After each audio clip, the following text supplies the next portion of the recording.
来看一个上新的消息哦，伫下晡1:32，合欢山落短短5分钟的雪。气象署嘛表示讲，今仔大陆冷气团会减弱，天气是有淡薄仔回温，也毋过嘛是搁真凉冷。拜二暗时到拜四的透早，会搁有一波冷空气来影响台湾。拜六嘛搁有一阵冷空气哦，会影响到后礼拜一。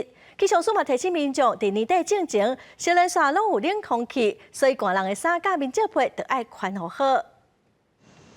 拜一透早天气冷叽叽，民众规身躯包条条。气象署表示，拜一顶部大陆冷气团豆豆减弱，各地温度会小可回温，不过感受起来嘛是真凉冷。北部高温伫咧17度至18度，中南部甲东半部高温伫咧19度至21度。气象署提醒，拜日甲拜六分别会有2波的冷气团影响台湾，到时北部、东半部的温度会搁较降低，中南部早暗温差会真大，温差会超过10度以上。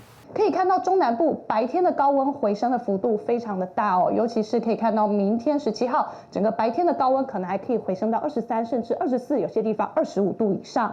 明天的清晨，在中部地区以及竹苗地区，可能还是会出现11度，甚至有部分接近10度左右的低温。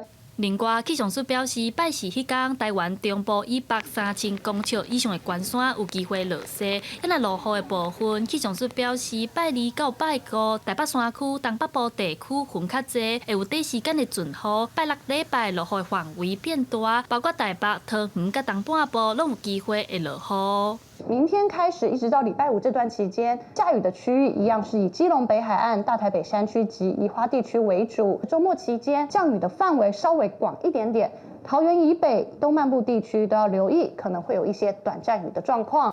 受到东北季风影响，中国空气污染嘛对咧渗来台湾。科技部拜一针对中南部、马祖、金门地区发布伽马式的空气品质警示。环境部提醒民众出外一定要挂嘴安，而且要避免户外运动，才袂影响到健康。记者戴阿双、柯敏哲台北报道。